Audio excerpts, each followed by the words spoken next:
নমস্কার বন্ধুরা, সুপ্রিয়া রান্নাঘরে তোমাদের সকলকে স্বাগত। আজকে সজনে শাকের একটা দুর্দান্ত রেসিপি তোমাদের সাথে শেয়ার করব। আগে সজনে শাকের একটা রেসিপি তোমাদের সাথে শেয়ার করেছিলাম, তোমরা অনেকে ভীষণ পছন্দ করেছো। তাই আজকে আবারও একটা নতুন সজনে শাকের রেসিপি তোমাদের সাথে শেয়ার করছি। আশা করছি তোমাদের ভালো লাগবে। আর এরকম সজনে শাকের রেসিপি যদি গরম ভাতের সাথে থাকে তাহলে তো কোনো কথাই হবে না, খাওয়াটা জাস্ট একেবারে জমে যাবে। তাহলে চলো বন্ধুরা, দেখে নেওয়া যাক আজকের রেসিপি কিভাবে বানানো হয়। সজনে শাক দিয়ে রেসিপি বানানোর জন্য এখানে কয়েক ডাল সজনে শাক নিয়েছি। আর এখানে আমি আমার রান্নার প্রয়োজন অনুযায়ী শাক নিয়েছি, তবে তোমরা তোমাদের রান্নার প্রয়োজন অনুযায়ী এখানে সজনে শাকের পরিমাণ বাড়িয়ে বা কমিয়ে নিতে পারো। শাকগুলো বেছে নেব। আর শাক কীভাবে বেছে নিতে হবে তোমাদেরকে দেখিয়ে দিচ্ছি। দেখো, ডাল থেকে পাতাগুলোকে ঠিক এইভাবে আলাদা করে নিতে হবে। আর এইভাবে সজনে শাকগুলো বেছে নিতে হবে। আশা করি তোমরা অনেকেই সজনে শাক বেছে নিতে জানো, তবে যারা সজনে শাক বাছতে না জানো তাদের জন্য এইভাবে সজনে শাক বেছে নিতে হবে, সেটা দেখিয়ে দিলাম। সজনে শাকগুলো বেছে নেওয়ার পরে শাকগুলো কেটে নেব। তার জন্য এখানে একটা ছুরি দিয়ে শাকগুলো কেটে নিচ্ছি। তবে আমি যেভাবে ছুরি দিয়ে কাটছি তোমরা চাইলে বটি দিয়ে সজনে শাকগুলো কেটে নিতে পারো। সমস্ত সজনে শাকগুলো কেটে নেওয়া হয়ে গেছে। এবার শাকগুলো এখান থেকে তুলে নিয়ে জল দিয়ে ভালোভাবে ধুয়ে নিলাম।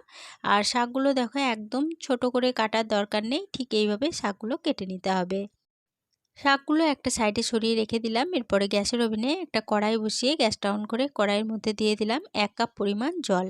জলটা যখন হালকা গরম হয়ে গেছে তখন জলের মধ্যে কেটে রাখা সমস্ত সজনে শাকগুলো দিয়ে দিলাম। এরপরে এই শাকের মধ্যে দিয়ে দিচ্ছি খুব সামান্য পরিমাণ লবণ। আর দিয়ে দেব 1 চুটকি মতো খাবারের সোডা। খাবারের সোডাটা কিন্তু অবশ্য করেই দিতে হবে। সজনে শাক কিন্তু একটু খসখসে টাইপের হয়। এই খাবারের সোডাটা দিলে পরে সজনে শাকটা খুব নরম হবে আর খেতে দুর্দান্ত লাগবে। এগুলো শাকের সাথে ভালোভাবে নেড়ে মিশিয়ে নিলাম। এরপরে শাকের মধ্যে একটা ঢাকা দিয়ে দিচ্ছি। ঢাকা দিয়ে মিডিয়াম ফ্লেমে সজনে শাকটাকে একটু সময় ধরে সিদ্ধ করে নেব। ঢাকা দিয়ে সজনে শাকগুলোকে 2 থেকে 3 মিনিট মতো সিদ্ধ হতে দিয়েছিলাম। 3 মিনিট পর ফিরে এসে ঢাকা খুলে নিলাম। এরপরে সজনে শাক কড়াই থেকে নামিয়ে নেব। এখনও কিন্তু শাকে বেশ একটু জল থেকে গেছে। এই জল থাকা অবস্থায় সজনে শাকটা কড়াই থেকে নামিয়ে নিতে হবে। সজনে শাক কড়াই থেকে নামিয়ে নেওয়ার পরে ওই কড়াইটা ভালোভাবে ধুয়ে নিয়ে তারপরে আবারও গ্যাসের ওভেনে বসিয়ে কড়াইয়ের মধ্যে দিয়ে দিলাম 2 চামচ সরষের তেল। তেলটা ভালোভাবে গরম হয়ে যাওয়ার পরে তেলের মধ্যে বড়ি ভেজে নেব। এখানে এই বড়িগুলো কিন্তু আমার ঘরে দেওয়া বড়ি। আর আমি এখানে 10 থেকে 12টা মতো বড়ি নিয়েছি। এবার এই বড়িগুলো তেলের মধ্যে দিয়ে দিলাম। বড়িগুলো দিয়ে দেওয়ার পরে বড়িগুলোকে একটু ভালোভাবে নেড়েচেড়ে ভেজে নেব।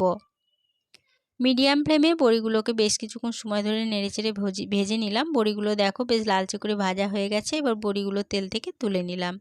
বড়িগুলো তেল থেকে তুলে নেওয়ার পরে ওই বড়ি ভাজার তেলে আবারও 2 চামচ মতো সরষের তেল দিয়ে দিলাম। তেলটা ভালোভাবে গরম হয়ে যাওয়ার পরে তেলে ফোড়নের জন্য দিয়ে দিচ্ছি 1/2 চামচ 5 ফোড়ন আর 2টো শুকনো লঙ্কাকে কেটে দিয়ে দিলাম। এবার ফোড়নগুলো ভালোভাবে ভেজে নেব। ফোড়ন ভালোভাবে ভেজে নেওয়ার পর ফোড়ন থেকে যখন সুন্দর গন্ধ বেরোতে শুরু করে দিয়েছে তখন তেলের মধ্যে দিয়ে দিচ্ছি রসুন। এখানে 8 কোয়া রসুনকে থেতো করে রেখে দিয়েছিলাম, সেই রসুনগুলো তেলের মধ্যে দিয়ে দিলাম।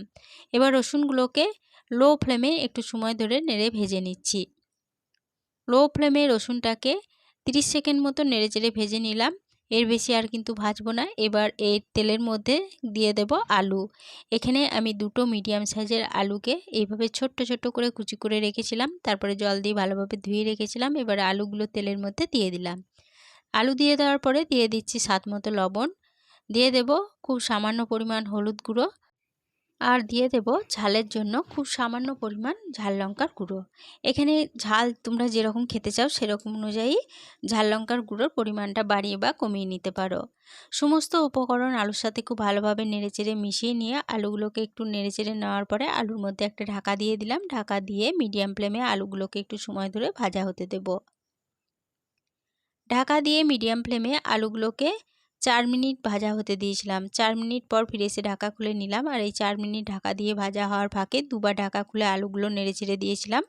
অবশ্যই দুবার ঢাকা খুলে নেড়েচেড়ে দেবে, নাহলে কিন্তু আলুগুলো পুড়ে যেতে পারে। আলুগুলো দেখো বেশ ভালোভাবে ভাজা হয়ে গেছে। এবার এই আলুর মধ্যে দিয়ে দেব সিদ্ধ করে তুলে রাখা সজনে শাকটা। সমস্ত সজনের শাক দিয়ে দিলাম। এরপরে মিডিয়াম ফ্লেমে সজনে শাকটা আলুর সাথে একটু সময় ধরে নেড়েচেড়ে রান্না করে নেব। মিডিয়াম ফ্লেমে আলুর সাথে সজনে শাকটাকে 2 মিনিট মতো নেড়েচেড়ে রান্না করে নিলাম। এরপরে এই শাকের মধ্যে দিয়ে দেব খুব সামান্য পরিমাণ চিনি, আর যে বড়িগুলো ভেজে তুলে রেখেছিলাম সেই বড়িগুলো ছোট ছোট টুকরো করে নিয়েছি। এই টুকরো করা বড়িগুলো দিয়ে দিলাম। এখানে আমি বড়িগুলো ভেজে নেওয়ার পরে ছোট টুকরো করে নিয়েছি, তবে তোমরা ছোট টুকরো করে নিয়ে তারপরে বড়িগুলো তেলের মধ্যে ভেজে নিতে পারো। চিনি ও বড়ি দেওয়ার পরে সজনে শাকটাকে আবারও 2 মিনিট মতো নেড়েচেড়ে রান্না করে নিলাম। এরপরে গ্যাসের ফ্লেমটা বন্ধ করে দিয়ে সজনে শাক কড়াই থেকে নামিয়ে নিলাম। গরম গরম ভাতের সাথে সজনে শাকের রেসিপি পরিবেশনের জন্য একদম রেডি হয়ে গেছে। আজকে রেসিপিটা প্রথম থেকে শেষ অবধি দেখার জন্য তোমাদেরকে অসংখ্য ধন্যবাদ।